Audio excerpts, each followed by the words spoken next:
मुरादाबाद में बीते 2 दिन पहले एक महिला की सिरकटी लाश मिली थी, जिसकी पुलिस ने शिनाख्त की।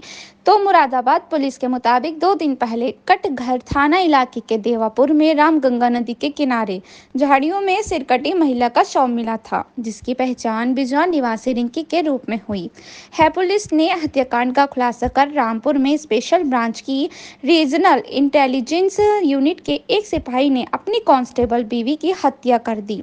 सोनू कुमार बिजनौर के इसी थाना क्षेत्र के गांव रायपुर का रहने वाला था। 2013 में दोनों की शादी हुई थी। रिंकी के 2 बच्चे हैं। बड़ा बेटा आरव कुमार 12 साल का है और छोटा बेटा अक्षित 9 साल का है। सोनू ने बताया, 1 महीने तक मेरी मुरादाबाद में एक ट्रेनिंग थी। ट्रेनिंग के लिए मुरादाबाद पुलिस एकेडमी आ गया था। उधर रिंकी ने भी 1 महीने की छुट्टी ले ली। उसे पता चला कि मायके के रहने वाले ओमपाल से अवैध संबंध है। इसके बाद उसने उसे पटरी पर लाने के लिए कई बार कोशिशें की, कई बार उसे समझाया, लेकिन रिंकी को कुछ समझने को तैयार नहीं थी। वो किसी भी सूरत में ओमपाल से दूरी बनाने को राजी नहीं थी। वो ओमपाल से मिलने जुलने लगी। मैं ट्रेनिंग से लौटा तो मैंने उसको रिंकी को ओमपाल के साथ ही देखा। ये देखकर मेरा खून खौल गया। सोनू कुमार, जब मैंने रिंकी की हत्या करने का मन बना लिया तो अपने बहनोई बिजनौर के ही गांव जमालुद्दीनपुर निवासी ब्रजपाल उर्फ बंटी की मदद ली। इसके बाद 14 अक्टूबर की रात रिंकी की हत्या कर दी। रिंकी के नंदोई ब्रजपाल उर्फ बंटी ने उसके हाथ पैर पकड़े और मैंने उसकी गर्दन पर चाकू चला दिया। सिर को धड़ से अलग करने तक मैं चाकू चलाता रहा। इसके बाद सिर को अलग से पॉलीथीन में पैक करके और धड़ को अलग फेंक दिया। मुरादाबाद आने पर नेशनल हाईवे बाईपास पर रामगंगा किनारे कच्चे रास्ते से कार नीचे उतारी। इसके बाद कल्याणपुर के जंगल देवापुर को जाने वाले रास्ते के पास डेड बॉडी को डिग्गी से निकालकर रामगंगा में फेंक दिया, लेकिन जल्दबाजी की वजह से सोनू शव को रामगंगा की धार तक नहीं डाल पाया। उसने पॉलीथीन में पैक सिर को फेंका, लेकिन वो रामगंगा में जाने की जगह उसके किनारे ही झाड़ियों में फंस गया।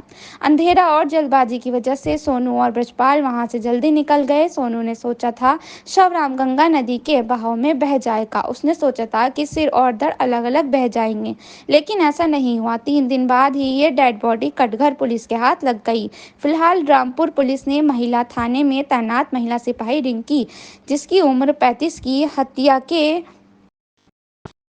के आरोप में उसके कांस्टेबल पति सोनू सिंह और नंदोई ब्रजपाल उर्फ बंटी को अरेस्ट कर लिया है। आज दोनों को कोर्ट में पेश किया जाएगा। बिजनौर एक्सप्रेस के साथ इसरार अहमद।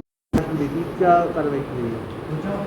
देखिए, इस जैसा कि आप सभी अवगत हैं, 17 को थाना कटघर क्षेत्र में नदी में एक महिला का शव बरामद हुआ था। उसके बाद उसमें आवश्यक वैधानिक कार्रवाई की गई थी और शिनाख्त करने का प्रयास किया जा रहा था। शिनाख्त के प्रयास में हम लोगों ने आसपास के जनपदों को सूचना दी थी। उसमें इसके बारे में जानकारी हुई है। इस महिला का शिनाख्त हो चुका है। इसकी गुमशुदगी थाना सिविल लाइंस रामपुर में लिखी गई थी और ये एक सोनू कुमार जो स्पेशल ब्रांच में कांस्टेबल है, रामपुर में तैनात है, ये उसकी पत्नी है। उसके जो मृतका है, उसके फादर के द्वारा सिविल लाइंस थाने में तहरीर दी गई है और उसमें उन्होंने अपने दामाद के ऊपर यानी मृतका के पति के ऊपर ही इसको मारने और इसकी बॉडी को डिस्पोज ऑफ करने का आरोप लगाया है। और वो ये बॉडी हम लोग के यहाँ बरामद हुई, जिसमें हम लोगों ने पीएम वगैरह कराया। इसके बाद अभी इस पूरे घटनाक्रम में जो भी कार्रवाई है वो जनपद रामपुर के थाना सिविल लाइन से की जाएगी और उसमें जो भी डॉक्यूमेंट्स वगैरह थे, पीएम वगैरह की रिपोर्ट्स थी, सब हम लोगों ने वहाँ पे शेयर कर दिया है। क्या सर मुलजिम का मुरादाबाद से कोई संबंध है? नहीं, देखिए, ये अभी इसमें छानबीन की जा रही है। ये चूँकि बगल के जनपद में ही तैनात था और ये रहने वाला बिजनौर का है। संभवतः दोनों मृतका और उसके पति दोनों ही बिजनौर के रहने वाले हैं। उसमें मृतका के पति की तरफ से शिकायत दी गई है थाना सिविल लाइंस में, उसमें अग्रिम कार्रवाई की जा रही है। Thank you. क्या आप भी इलेक्ट्रिक स्कूटर लेने का सोच रहे हैं? तो राज ऑटोमोबाइल्स नजीबाबाद आपके लिए लाए हैं एकदम धमाकेदार ऑफर। केवल 39,500 में 1 साल की वारंटी के साथ, जो एक चार्जिंग में 60 किलोमीटर चलती है।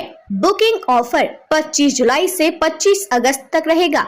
डिलीवरी 4 सितंबर से शुरू हो जाएगी, जो कि दिवाली तक रहेगी। ये ऑफर केवल 100 स्कूटर की बुकिंग पर होगा। अगर आपको भी कम दाम में मजबूत स्कूटर चाहिए तो आज ही बुकिंग करें।